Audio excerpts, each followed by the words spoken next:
السلام عليكم ورحمة الله تعالى وبركاته، ومرحبا بكم معنا على قناتنا مجموعين، قناة عالم أمينة أم سامي. اليوم إن شاء الله غادي نشارككم واحد الفيديو اللي هو عبارة عن قرص القريسات البلديين على طريقتهم الصحيحة من عند واحد السيدة محترفة، كنشكرها بزاف من هذا المنبر. وأنا ما بغيتش نبخل عليكم، حبيت نشارككم هذه الطريقة اللي كنوجدوا بها هاد القريسات البلديين، الطريقة الصحيحة والأولى ديال القرص البلدي. نتمنى هذا الفيديو نال الاعجاب ديالكم، وتبعوا معايا باش تعرفوا طريقه اعداد هاد الكريسات. على بركه الله غنجيبوا الاناء اللي غنخلطوا فيه هاد القرص. غادي ندير فيه كيلو ديال الدقيق كامل بعد ما غربلته. غادي نضيف واحد 2 معلقات كبار ديال الزنجلان في هاد الدقيق. الزنجلان بعد ما نقيته وسخنته غير شويه في المقله، ما حمرتوش غير سخنته. غادي نجيب واحد المعلقه كبيره ما بين النافع وحبه حلاوه حتى هي. هاد الزراره كيعطيونا واحد المذاق هائل للقرص. غادي ندير واحد شويه الملحه ضروري لتصحيح الذوق في هاد القريصات باش ما يجيوناش مسوسين. وغادي ندير واحد ساشيه وحده ديال فاني، تقدروا تستعملوا الروح ديال فاني، وساشيه وحده ديال الخميره ديال الحلوى. ومن بعد غادي نجيب كاس ديال السنيده قياس بالكاس ديال العنبه، كاس عامر. غيجيكم الذوق هو هذاك، ما غيجيكمش لا حلوين لا ناقصين. وغادي نجيب كاس ديال الزيت، كاس اللي عبرت به السنيده هو اللي غنعمرو بالزيت. ومن بعد غادي نجيب البيض. عندي هنا 3 البيضات بدرجه الحراره ديال المطبخ، وحده غادي نديرها كامله، ودوك 2 بيضات اللي بقاو ليا غنعزل الصفر ديالهم، غنخليوهم على جنب باش ندهن بهم من بعد الكريسات. يعني غنستغل هذاك ابيض البيض ما نضيعوش.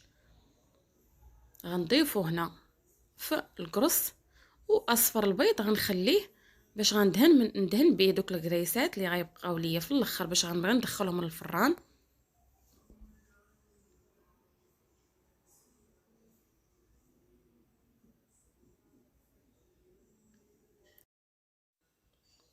وغندير اخر اضافه اللي هي معلقه كبيره ديال الخميره حبيبات ديال الدار.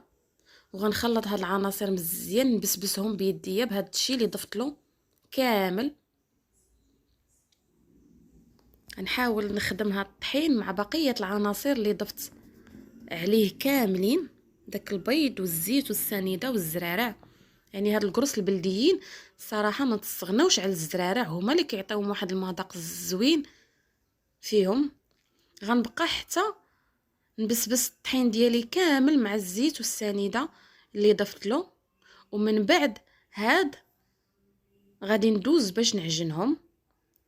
طبيعة الحال ضروري الماء دافي اللي غنجمع به هاد العجينه، وضروري تبعوا معايا المراحل باش تعرفوا الطريقه ديال العجينه ديال هاد الكريسات. ما تتكونش العجينه يعني بحال ديال الخبز ولا، يعني كنعجنوهم مرخوفين بزاف.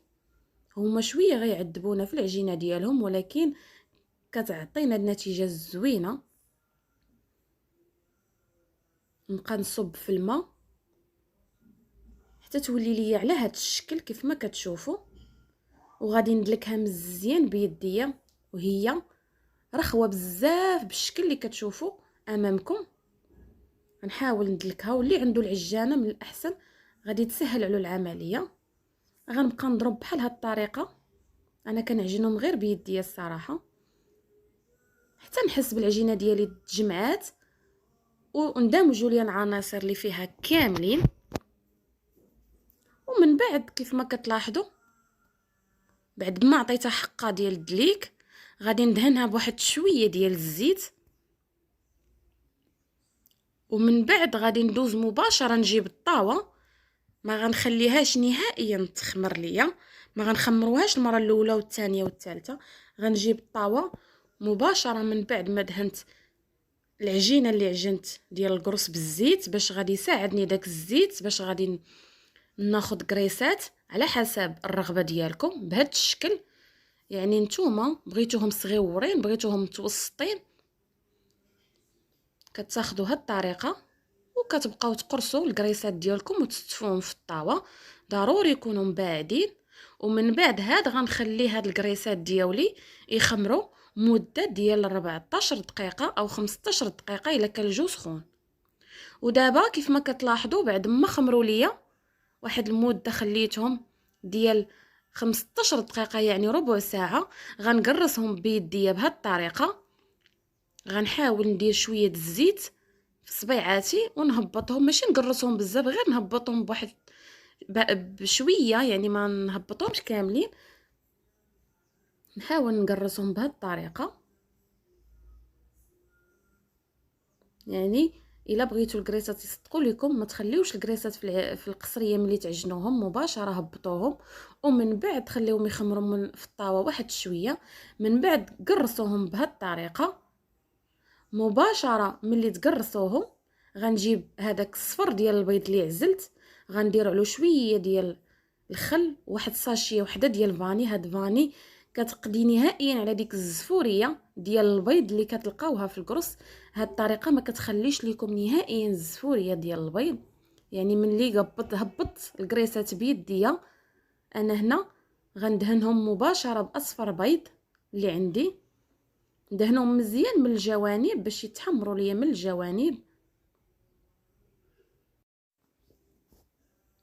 وملي غنسالي الدهين ديال هاد الكريسات غادي نجيب الزنجلان، غنرشهم من الفوق مزيان بالزنجلان.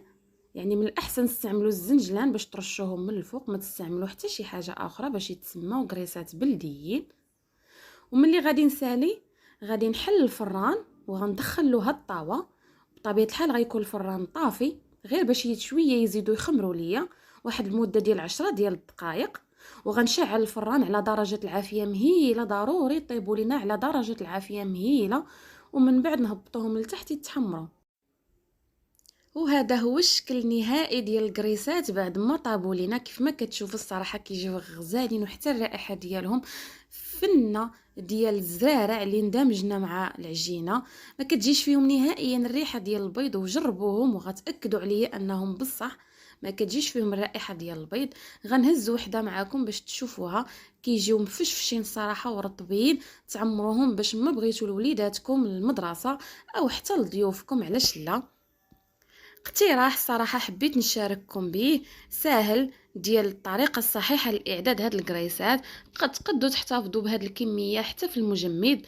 ملي تبغيوها كتخرجوها مده ديال 5 دقائق ومن بعد تسخنوها في الفران. راه بحال يلاه طيبتوهم من اول وجديد. كنتمنى هاد الاقتراح ينال الاعجاب ديالكم، وما تبخلوش عليا بلي لايكات الا عجبكم الفيديو ديالي. خليتكم على خير، بسلامه عليكم.